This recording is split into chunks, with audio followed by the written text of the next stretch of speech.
নমস্কাৰ অসমীয়া খবৰ চেনেলটোৰ সমূহ দৰ্শকসকলক স্বাগতম জনাইছোঁ। আজি হৈছে 13 জানুৱাৰী মঙ্গলবাৰ। আজি সন্ধিয়াৰ কেইবাটাও গুৰুত্বপূৰ্ণ খবৰ অসম তথা ভাৰতবৰ্ষৰ অন্যান্য প্ৰান্তৰ পৰা আহি পৰিছে, গতিকে আপোনালোকে এই খবৰসমূহ অলপো স্কিপ নকৰাকৈ শেষলৈ চাই থাকিব। আজি সন্ধিয়াৰ প্ৰথমটো খবৰে এটা গুৰুত্বপূৰ্ণ খবৰ। ৰেজাউল কৰিম চৰকাৰক গ্ৰেপ্তাৰ নকৰিলে বন্ধ হ'ব উজনি অসম। এই মন্তব্য কৰিছে বিললাচি থানাৰ সভাপতি চিংকল চলিহাই। ৰেজাউল কৰিম চৰকাৰক গ্ৰেপ্তাৰ নকৰিলে বন্ধ হ'ব উজনি অসম। শিৱসাগৰলৈ আহি ক্ষমা খুজিব লাগিব ৰেজাউল কৰিমে। বৰ অসমৰ কথা ক'বলৈ ৰেজাউল কৰিম কোন? 48 ঘণ্টাৰ ভিতৰত গ্ৰেপ্তাৰ কৰক ৰেজাউল কৰিম চৰকাৰক। সমগ্ৰ উজনি অসম অচল কৰি দিয়া হ'ব। আমি লুংগিৰ লগত নাথাকোঁ, স্পষ্ট কথা।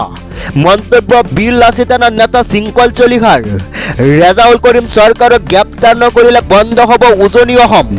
শিৱসাগৰলৈ আহি ক্ষমা খুজিব লাগিব ৰেজাউল কৰিম চৰকাৰে। বৰ অসমৰ কথা ক'বলৈ ৰেজাউল কৰিম কোন? ৰেজাউল কৰিম চৰকাৰক গ্ৰেপ্তাৰ নকৰিলে বন্ধ হ'ব উজনি অসম। পৰৱৰ্তী খবৰ এটা গুৰুত্বপূৰ্ণ খবৰ। জুবিন গাৰ্গৰ মৃত্যুৰ প্ৰকৃত কাৰণ কি? কাইলৈ ছিংগাপুৰ আদালতত আৰম্ভ হ'ব জুবিন মৃত্যুৰ বিচাৰ। কাইলৈ ছিংগাপুৰ আদালতত আৰম্ভ হ'ব জুবিন মৃত্যুৰ প্ৰথম প্ৰক্ৰিয়া। ছিংগাপুৰ কৰ্নাৰ্ছ আদালতত চলিব জুবিন মৃত্যুৰ গোচৰ। ছিংগাপুৰ আৰক্ষীয়ে জুবিন মৃত্যুক লৈ কৰিছিল তদন্ত। প্ৰাথমিক তদন্তত জুবিন মৃত্যু স্বাভাৱিক বুলি পাইছিল। ইয়টত থকা প্ৰৱাসী অসমীয়াকো সোধপোছ কৰিছিল ছিংগাপুৰ আৰক্ষীয়ে। জুবিন গাৰ্গ থকা হোটেলটোতো তদন্ত কৰিছিল SPF-এ। জুবিন মৃত্যুৰ তদন্ত বিচাৰি ছিংগাপুৰ আৰক্ষীক এজাহাৰ দিছিল দুলু আহমেদে। দুলু আহমেদৰ সাক্ষ্য প্ৰমাণ গ্ৰহণ কৰিছিল ছিংগাপুৰ আৰক্ষীয়ে। কৰ্নাৰ্ছ আদালতত কি তথ্য উপস্থাপন হয় সেয়া হ'ব লক্ষণীয়। ইফালে অসমত সত্ৰ ন্যায়াধীশ আদালতত চলিছে জুবিন মৃত্যুৰ গোচৰ। 17 জানুৱাৰীত আছে গোচৰটোৰ চতুৰ্থটো শুনানি। পৰৱৰ্তী খবৰ এটা গুৰুত্বপূৰ্ণ খবৰ। ৰেজাউল কৰিম চৰকাৰ কোন? ৰেজাউলক হিৰো বনাব বিচাৰিছে বিজেপিয়ে। ৰেজাউল কৰিম কোন? ৰেজাউল কৰিম চৰকাৰৰ কি অৱদান আছে কংগ্ৰেছত?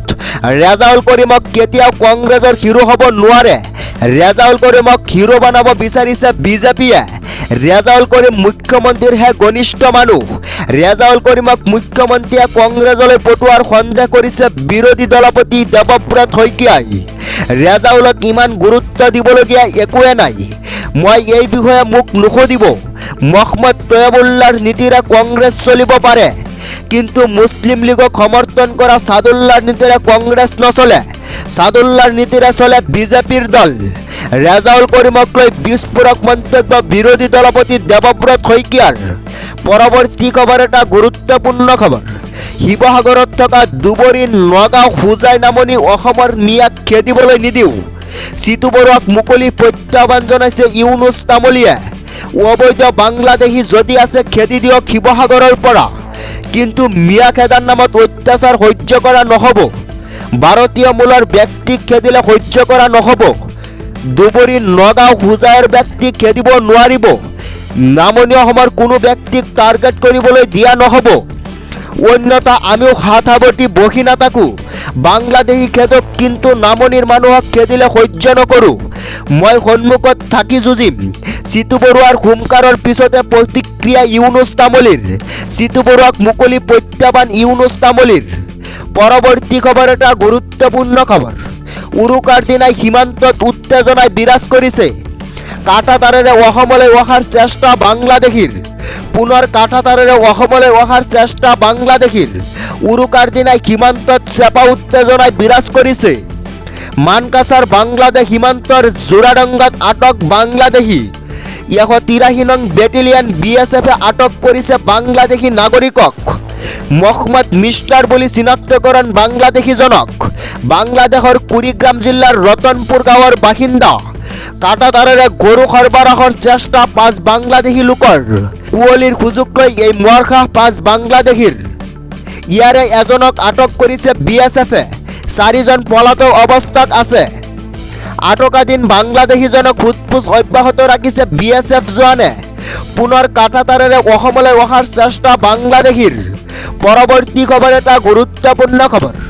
বৰ অসমৰ নামত বৰ বাংলাদেশ বনাব বিচাৰিছে গৌৰৱ গগৈয়ে। অসমৰ মানুহে গৌৰৱ গগৈৰ কথা বেয়া পায়। বৰ অসমৰ নামত বৰ বাংলাদেশ বনাব বিচাৰিছে গৌৰৱ গগৈয়ে। ময়মনসিং জিলাৰ পৰা ৮০-৮৫% মাটি বাৰী দুবৰীত নিজৰ দখলত ল'লে। এতিয়া আকৌ শিৱসাগৰ তিনিচুকীয়া আগ্ৰাসনৰ পাং পাতিছে। ৰেজাউল কৰিমৰ কথা শুনি গৌৰৱ গগৈয়ে যোগদান বাতিল কৰিব লাগিছিল। পৰিৱৰ্তে ৰেজাউলৰ বক্তব্যক সমৰ্থন কৰিছে গৌৰৱ গগৈয়ে। শিৱসাগৰ দুবৰী হ'লে বৰ অসম নহ'ব। শিৱসাগৰ তিনিচুকীয়া দুবৰী হ'লে সেইখন বৰ বাংলাদেশে হ'ব। সেইবাবে অসমৰ মানুহে গৌৰৱ গগৈৰ কথা বেয়া পায়। গৌৰৱ গগৈৰ ছফ্ট কৰ্ণাৰ সদায় মিয়া মুছলমানৰ লগতহে। মই আশা কৰিম কংগ্ৰেছৰ বাকী মানুহে ৰেজাউলক গতিয়াই উলিয়াই দিব। মই দুবৰীলৈ গ'লে মোৰ ওচৰত মানুহে কান্দে। ঈদৰ সময়ত ঘৰে ঘৰে গো মাংস পেলাই অত্যাচাৰ কৰে। হিন্দু বসতি প্ৰধান অঞ্চলত ৫,৫০০ কেজি গো মাংস কিনিছে আৰু খাইছে। এই ধৰণৰ কাৰ্যৰ বাবে দুবৰীত শ্বুট এণ্ড ছাইডৰ অৰ্ডাৰ দিব লগা হৈছে। এনেকুৱা যদি হয় শিৱসাগৰখন শিৱসাগৰ হৈ থাকিব নেকি? বৰ অসমৰ নামত বৰ বাংলাদেশ বনাব বিচাৰিছে গৌৰৱ গগৈয়ে। পৰৱৰ্তী খবৰ এটা গুৰুত্বপূৰ্ণ খবৰ। বিশিষ্ট শিল্পী সমৰ হাজৰিকাৰ দেহাৱসান। বিশিষ্ট শিল্পী সমৰ হাজৰিকাৰ দেহাৱসান। সমৰ হাজৰিকা আৰু আমাৰ মাজত নাই। ২০২৬ বৰ্ষৰ আৰম্ভণিতে আন এক দুখবৰ। দীৰ্ঘদিন ধৰি অসুস্থ হৈ আছিল সমৰ হাজৰিকা।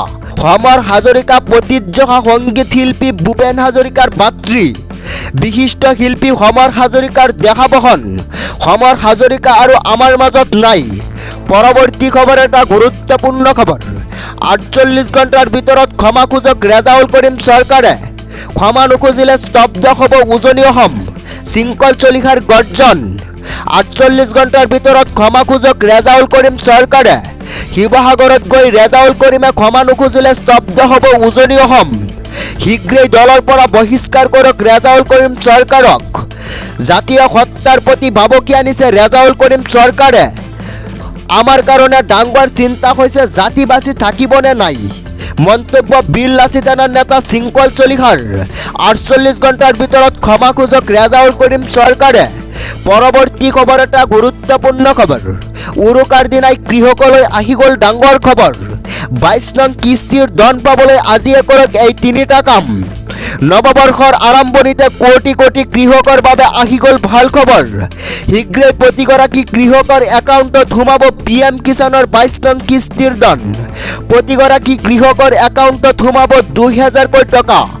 আপুনিও সাজু হওক PM কিষাণৰ ২২ নং কিস্তিৰ ধন ল'বলৈ।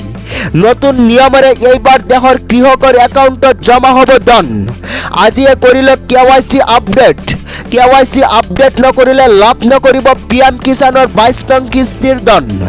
জালিয়াতিৰে নাম সন্নিৱিষ্ট কৰা হাজাৰ হাজাৰ ভুৱা কৃষকৰ নাম কৰ্তন হৈছে।